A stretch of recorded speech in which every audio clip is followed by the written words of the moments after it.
you have a seat, and then you go back, right? So that's the basic biology.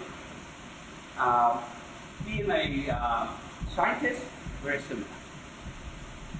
In high school, you just have to see. When you're in college, you take roots. When you go to graduate school, you start to sprout, right?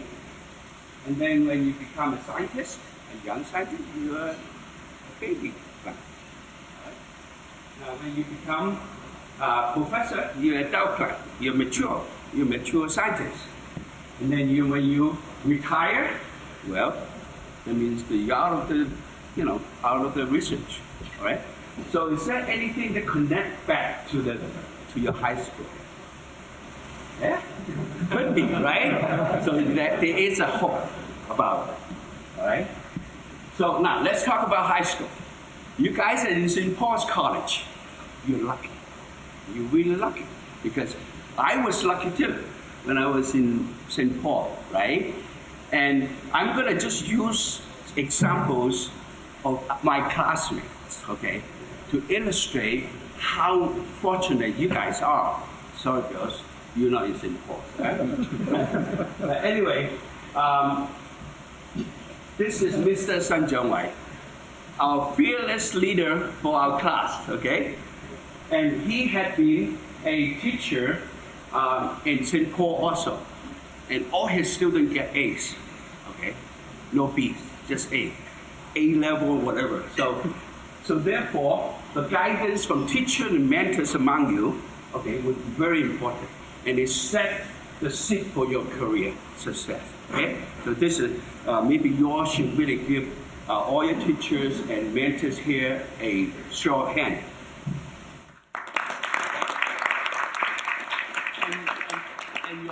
And your principal as well.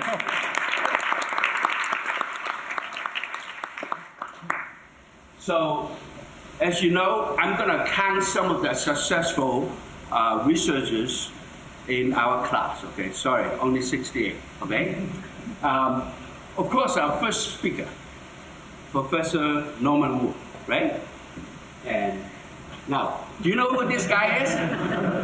He has been very humble, okay?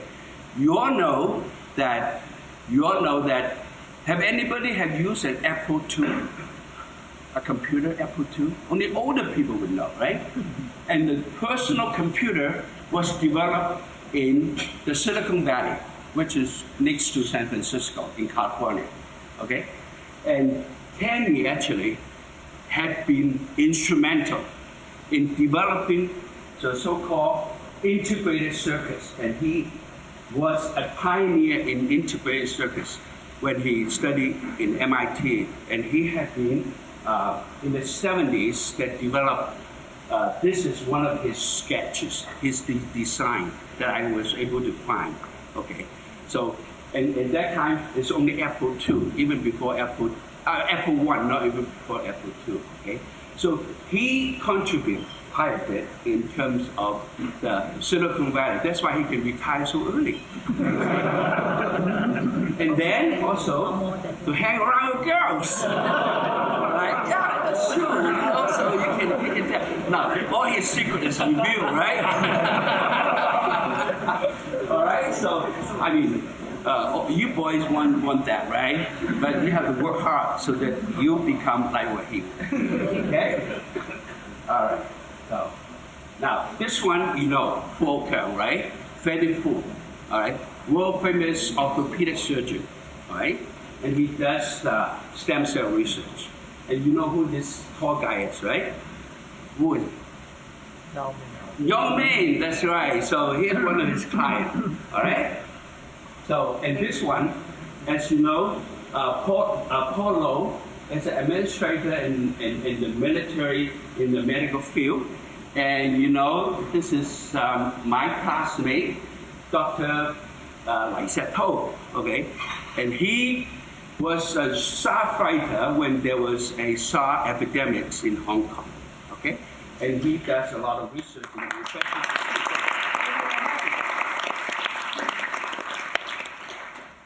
Now, I also have Tan Bison, who's a professor of mathematics I talked to him, but I could not understand what he says. So they're always very, very high class, right, and sophisticated.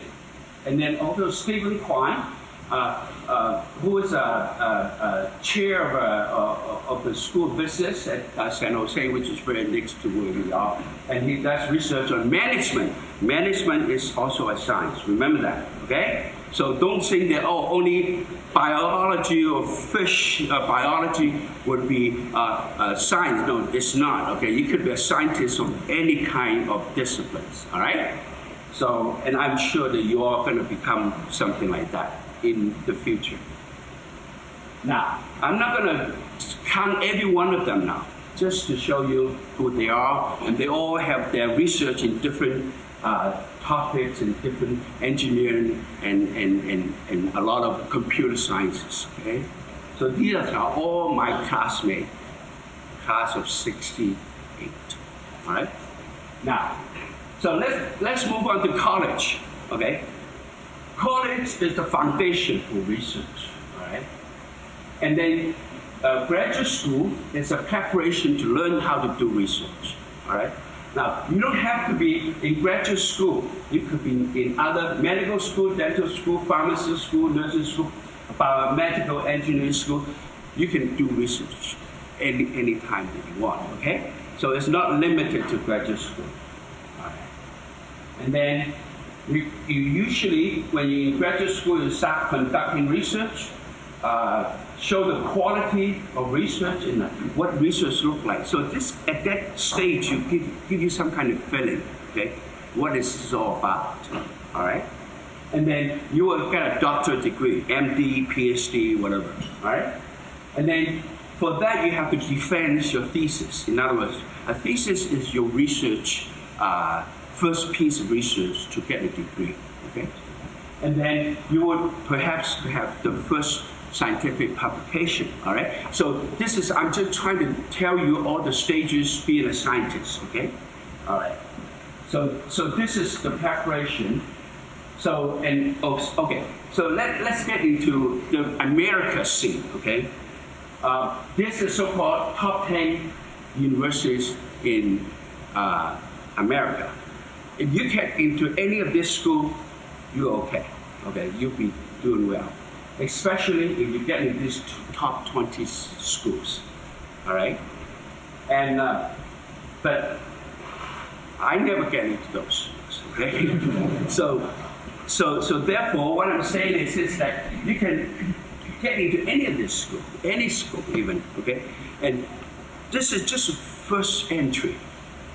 You could also be excel later on in another school later on, okay? So this is not just one stage of your, of your life or your career, all right? So just remember that there's always opportunity. So these are the major universities, and I think at Stony Brook University, Yong Zhenli taught in this university in physics, okay? So that means, but it only ranked 147, okay, in one of those rankings. So that means it's not really so bad, all right? It's a 4-year college, it's a public, it's a city, and it's a medium-sized university. If you count them, it's a deal. I mean, it's still, okay, only 13,000 a year, all right? So that's very good, all right? And the graduation rate is 68, way above the average of the graduation, right? And then the salary is very decent. It's not so bad, okay, when you graduate from there, all right? Now, let's look at another school which my daughter went to, okay? And it's Stanford University. It's ranked number 5. But look at it. $70,000 a year. I have to pay a Mercedes-Benz every year. Right? So just imagine that. That's a plus or minus, right? So you don't really need to be in the top school when you first started. All right? So this is American way that I have it. So when you compare side by side, okay, but the reward though is different, you see. Now for Stony Brook, the salary would be, not so much, but if you look at Stanford, when you just start out, it's higher than that. So of course, you pay what, you got what you pay for at the beginning, all right? So this is something, it's not bad at the beginning, but you never know because you see a horse that run, right? Okay, it's always at the front, but at the end it may not really have all the strength to really win the race, right? So, but at least it would get you started in a certain way, all right?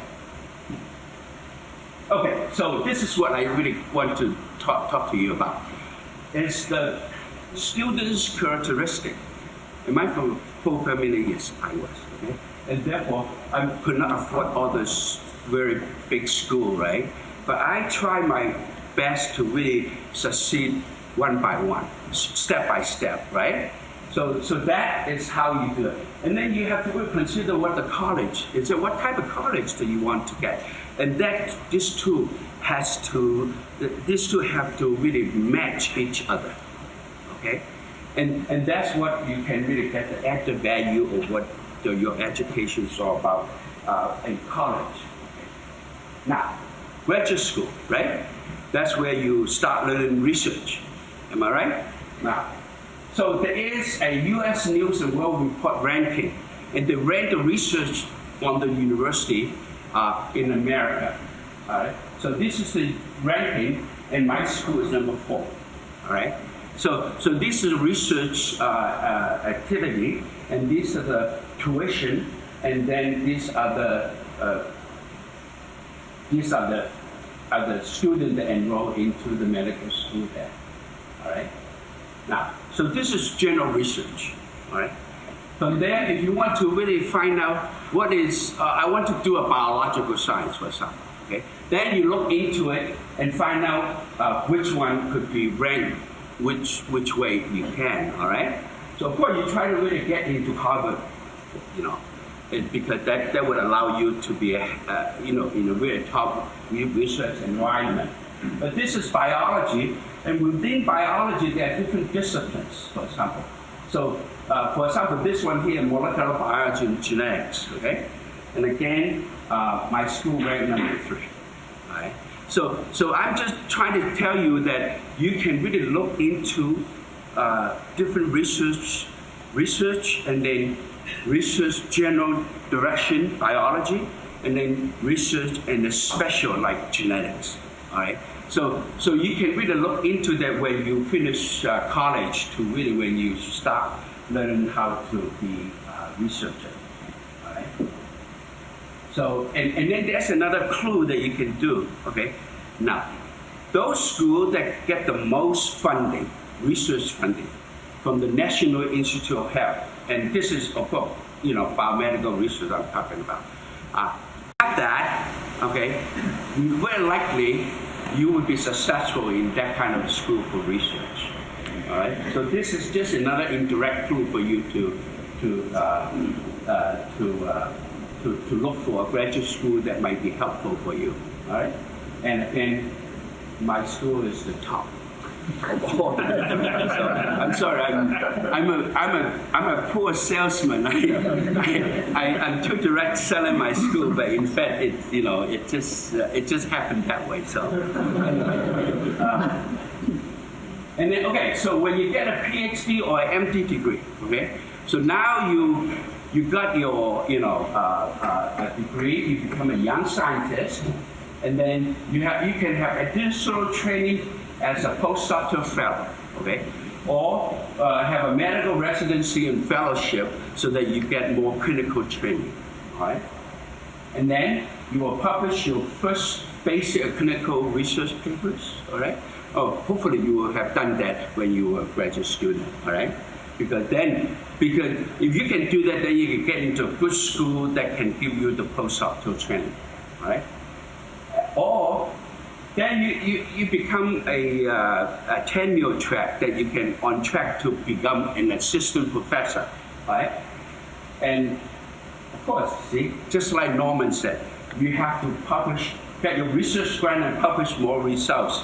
And then I keep repeating that for 3 times just to emphasize how important that is. So then when you achieve those, then you become a tenure associate professor. All right? That means that tenure means that they'll give you an office and a lab, for sure. Okay. But anyway, but during this time, you can also train graduate students. Okay, and supervise postdoctoral fellows. Right? Or, well, this is not for me. Then you can get out of it at that time, and go into an industry or in a critical setting just for service. So there's a way out. In other words, don't see that there is no way out if you set your mind to research. You can always do something else if that is not the ideal situation for you. Okay? So I'm just trying to convey what the American way of being a scientist for you. Okay. So you become a tenure professor. Again, you get more research grants, educate students and postdocs, and then you can begin to serve as a review for grant application. That means that you're going to school the other competitor that work on the same area. Right? You have the opportunity to do that now. You're going to reject that grant so that they can do their research for you. Compete against you, right? So that's what happens. Okay, it happens. Okay, and then you can, serve as a reviewer or editor of a scientific journal, and you could be a president of a society. Okay, and then you can be an evaluator to evaluate somebody's promotion. In other words, from assistant professor to associate, from associate to full professor. Right? So you can do that, and then you become a full professor yourself, right? And again, you can participate in conferences, you can chair or speak in scientific conferences. So you show yourself, among your peers, all right, among the fellow scientists. And that's very important.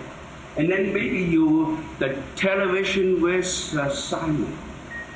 Simon, are you going to have us so Simon decide who speaks in the television, right? Interview. So maybe we can, so that would be, somebody would call you up and say, Professor who we have this news and we want you to make some comments on it. You might be able to apply that, right? So the most important of all, you will receive awards, citations, and recognition of your success. Okay. So there is a hard work and there's a reward. Okay? So it's fun, isn't it? So far? No? But anyway, so you become a full professor, you keep doing the same thing, right? And then you might be a director or department chair, and you could be a president of an institute when you become famous, and you could be an advisor for the government and industry, and President Trump might call upon you, right? So, and then you get more recognition and award, okay? And you will be elected to a prestigious societies, like the National Academy of Science or the Royal Society of London, all right? And then you publish or perish. So when you're up to a certain point, you either burn out or you don't really have any more incentive to do research anymore, then you retire, right? But as General Douglas MacArthur says, old soldiers never die, they just fade away. So old scientists, they never die, they just fade away. They just don't go to meeting anymore, and they don't, show up in publication anymore. That's all. They just fade away. Okay? So this is what it's all about. Now, I'm going to just give you some examples of successful people in America that originate from Hong Kong. Okay? So these are good examples for you to look up to when you become a scientist yourself. Okay? And for you to really set an example for yourself. Okay? And I'm just trying to give you some examples. Okay, Robert Teachen. He was born in Hong Kong, and he had so many awards here, and he is the president of the Howard Hughes Medical Institute. Many of you may not know what Howard Hill Medical Institute. You know who Howard Hill is? Chris in the last row. Yes, you. Who's Howard Hughes? Thank you. I'm just joking. Who's Howard Hughes? Do you know? He was a paid boy. Yeah. Have you heard about the Aviator, the movie? No. Okay. Howard Hughes was a famous aviator. He developed aircraft, and he's called the Howard Hughes aircraft. And and he's the most wealthy person after Bill Gates, of course. But he was a wealthy person in the 50s and the 60s. Okay. And he donated his Hughes aircraft company into a medical institute. So the Howard Hughes Medical Institute support a lot of researchers. Okay, well the career. And he's also support mine too.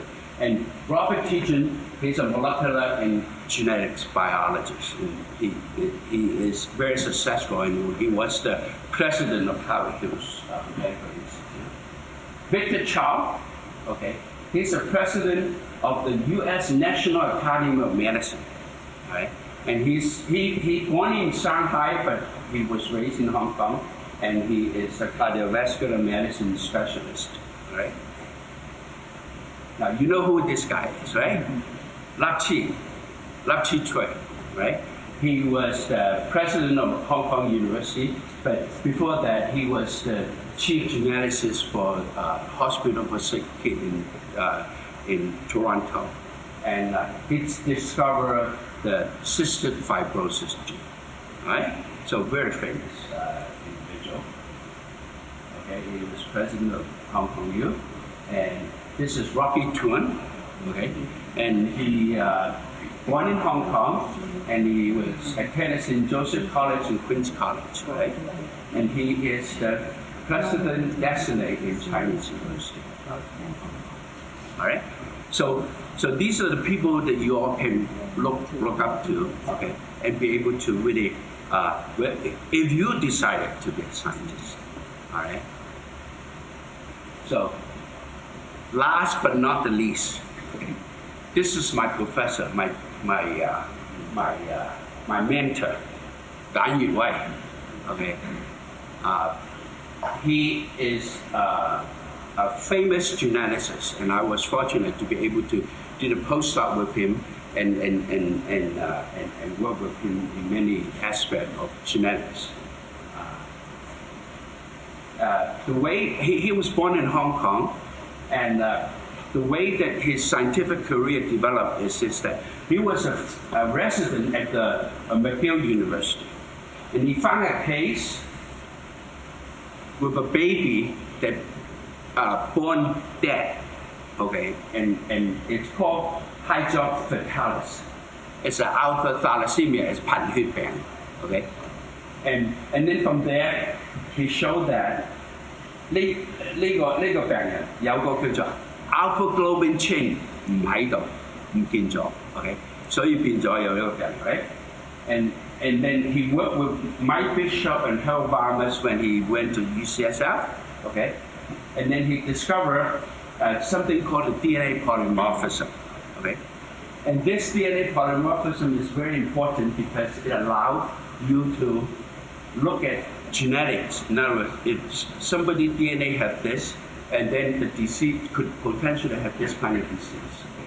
So it's very important in the early work. This is done in the early 80s, okay, or late 70s. So very early. Most of you are not born, right? Right? But this is really important discovery for him. And for that, he got the Shaw Prize, okay, and many other prizes, you know, right? And I really, grateful for his mentoring, okay, mentor among you, okay, his guidance, and it really helped me for my career being a geneticist But unfortunately, I will not be able to change anything when you have a child that's born, okay, because it's too late. But there is, I told Dennis, there is technology that can change that, okay? But it's a temporary fix. It's not, it's not a established solution yet, okay? But before you have a child, you want to know something about it before you really have it, maybe I can help. But not after that, okay? Because it's sad, it can make you so, okay. So this is a life cycle of a scientist, right? And it's just the same as a life cycle of a sunflower, okay? And you involve different stages that can be correlated together. And it's just, it's just something that you all have to decide whether you like to be a scientist or not. Okay? It's always fun to have new data and new things when you do an experiment. And for me, it's quite exciting. It's a rewarding life for me. And I probably cannot live without it, okay? Knowing something new, okay? And going to meetings and see your competitors and try to, what is he doing? Let's get something, different, So that kind of thing. And it's always fun for me. And I hope that if you become a scientist, it will be fun for you too. Okay? So I'll start from here.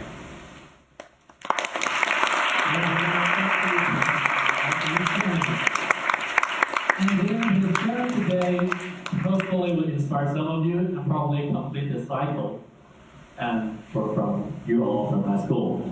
So are there any questions from the floor that you would like to ask about any research in America? Professor, can you interest us with some of the research that you are currently doing? Okay.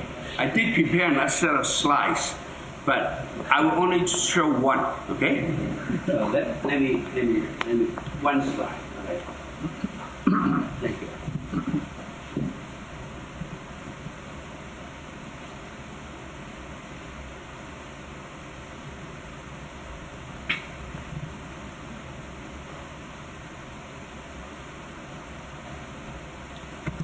That's my research. That's my research. Sex. Boys are interested, right? So my research is involved in knowing or trying to understand why there is a difference in terms of the look, the sex organs, and the disease, and all kinds of different things between men and women. Okay, and I focus on something called the Y chromosome. Okay, so XY would be man, right? XX would be woman, right?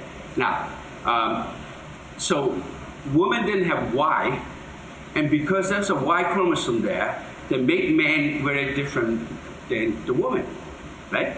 So that's what I basically want to understand. What are the genetic basis for such a differentiation of how does men become phenotypically different than women? Okay. In fact, my research also get into okay. Let me put one more down. See, so it's the Y chromosome that make the difference. Okay. And I'm interested in that, and I'm interested in understanding what gene on the Y chromosome that determine to be a male versus a female. So that's my research, and now I have extended my research into why men have more liver cancer. Right? The ratio is 3-1. Okay, 3 men to 1 woman having liver cancer.